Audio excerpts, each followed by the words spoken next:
Kings and queens, welcome back to the channel to the PTB. We got the brand new killer right here. I want to apologize in advance. My computer's a little bit laggy for some reason. I don't really know how to solve it, so you might see some jitters here and there. Nonetheless, I'm going to bring you guys as much as I can, so let's jump on into it. First and foremost, let's go ahead and take a look at the Singularity's perks and power. The first one we have is Genetic Limits. When a survivor finishes the healing action, they suffer from the exhausted status effect for 32 seconds. Not bad at all, not bad at all. I like that one. I think that one can really give you some good information and help you out. The next one is called Forced Hesitation. When a survivor is put into the dying state by any means, all other survivors standing within a 16-meter range around them suffer from the hindered effect for 10 seconds, reducing their movement speed by 15%. This perk has a cooldown for 40 seconds. So this one's pretty good as well. If people are trying to flashlight save, if people are running around you, this one's pretty good for that. I can't lie. I like it as well. It looks pretty solid. And the final perk on the list is Machine Learning. After performing the damage action or damage for generator action, this perk activates. While this perk is active, the next generator you damage will be compromised until it is completed. The generator is highlighted in yellow. When the compromised generator is completed, you become undetectable and gain 7% haste for 30 seconds. Then the perk deactivates. If you damage a generator while another generator is compromised, the compromised generator becomes the latest one damaged. Interesting. So that's pretty cool. You can get yourself a nice haste movement speed boost by just damaging a generator. Overall, some pretty decent perks for the survivor, not gonna lie, or killer, sorry. Some pretty decent perks overall. Let's take a look at the power itself now and break that one down. It says the Singularity can shoot and spawn biopods around the map. These biopods can attach to any vertical surface they land on. The Singularity can control a biopod remotely and look through it and tag survivors, afflicting them with a temporal slipstream. When slipstreamed, the Singularity can teleport next to the slipstream survivor, either by using the biopods to tag them or by shooting them. When a slipstream survivor is in proximity of another survivor, the slipstream can spread. After a successful slipstream teleport, the Singularity enters overclock mode.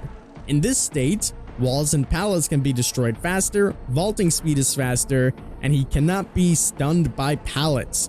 Attempts to stun by pallets merely remove overclock mode and mobility momentarily slow the Singularity. We have the special interaction as well, the electromagnetic pulse.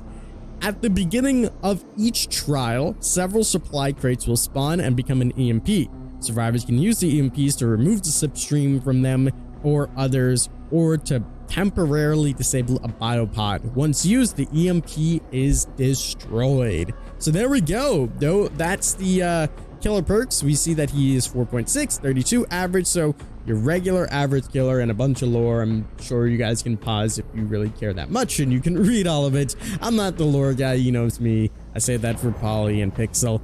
Let's go ahead and take a look at the other side now, to Survivor, and hopefully a little less laggy. I'm sorry if the video is lagging or freezing or anything like that. I really have not been able to find a solution. I'm even playing on low. Don't really know what's going on, but let's continue. So here we have Gabriel Soma, our new survivor, to join the fog. And let's take a look at his perks and break them down for you. The first one that we have on the list here is called Troubleshooter. All right. When you are chased by the killer, Troubleshooter activates. You see the aura of the generator with the most progress. You see the aura of the killer for 6 seconds after dropping a pallet. This effect lasts for 10 seconds after being in chase, then deactivates. So, not pretty bad. Not bad at all. So, essentially, you know where to avoid whatever generator has the most progress, and you'll know how much progress it has because of the HUD that we have for survivors. So, that's pretty good overall. On top of that, you'll also see the killer's aura, so you can use that to mind game a little bit. Honestly, that's a pretty good perk.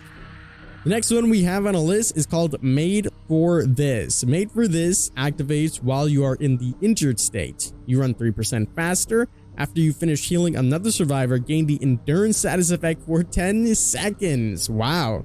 So this is just a permanent speed boost while you're injured. Wow. This is crazy, actually. Made for this cannot be used when suffering from exhaustion, but does not cause the exhausted status effect. So this is pretty damn interesting. So essentially, if you run something like Dead Hard, you'll permanently move at 3% faster. I feel like this is going to make a lot of killers run Sloppy Butcher more so than they already are doing. And essentially, if you're just injured, stay injured, heal to 99, either run with a medkit or have someone heal you up to that point, and you permanently have 3% boost whenever you think you're about to get hit. The same way people may have popped the Septic or 99 they're dead and then healed. You do the same exact thing, you heal, and then boom, you go back into the injured state and can repeat the process all over again. And then if you have something like Dead Hard or anything along the lines of that, then you just pop it at that point. I think this one will get some changes. I mean, it sounds pretty crazy on paper, but we'll have to see. You know, it's only 103% movement speed compared to 115. It still will make a bit of a difference, but we have to obviously see this in action to see how good or how bad this actually is. But on paper, it sounds pretty devastating. The final perk that we have for the new survivor is called Scavenger. While you are holding an empty toolbox, Scavenger activates. Succeeding a great skill check while repairing gains 1 token for up to 4 tokens. When you reach maximum tokens, lose all tokens that automatically recharge your toolbox to full.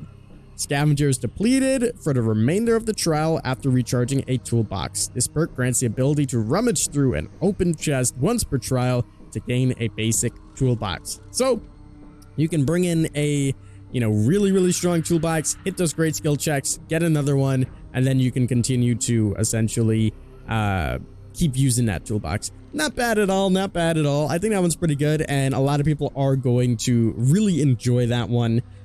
So yeah, not too shabby overall. I do want to also quickly take a look at the killer add-ons. I know sometimes you guys are a little bit curious about that. Again, I apologize for the lag. I'm going to have to figure that out some way or the other. For now, I'm going to at least try to get one video up. We also have this beautiful search bar, so we could just type in, let's say, BBQ if it loads. Oh, well, I guess it doesn't work like that. But maybe if we put chili, does it work? There it is, barbecue and chili. It is laggy. I do apologize. I hopefully on video, like if it is freezing, you can at least still hear me. Let's take a look at the 2 iridescent add-ons, and then we'll wrap it up, and I'll try to solve this lag issue.